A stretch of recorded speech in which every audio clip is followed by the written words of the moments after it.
১৯৭৫ সালের ১৫ই আগস্টের পর বাংলাদেশে যে রাজনৈতিক অস্থিরতা দেখা দিয়েছিল তার অবসান ঘটাতে এই বিপ্লব গুরুত্ব ভূমিকা পালন করে। ১৯৭৫ সালের ৭ই নভেম্বর বাংলাদেশে ঘটে যাওয়া একটি ঐতিহাসিক জাতীয় ঘটনাকে জাতীয় বিপ্লব ও সংহতি দিবস হিসাবে চিহ্নিত করা হয়েছে।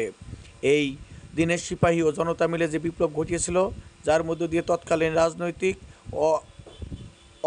অরাজকতা শেষ হয় এবং প্রেসিডেন্ট জিয়াউর রহমান গৃহবন্দী দশা থেকে মুক্তি পান।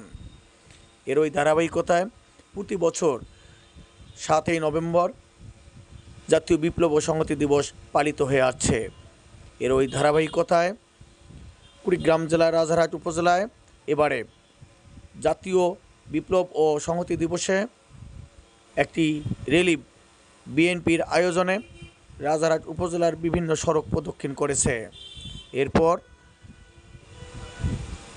রাজারহাট উপজেলা বিএনপির কার্যালয়ে বিপ্লব ও সংহতি দিবস উপলক্ষে আলোচনা সভা অনুষ্ঠিত হয়।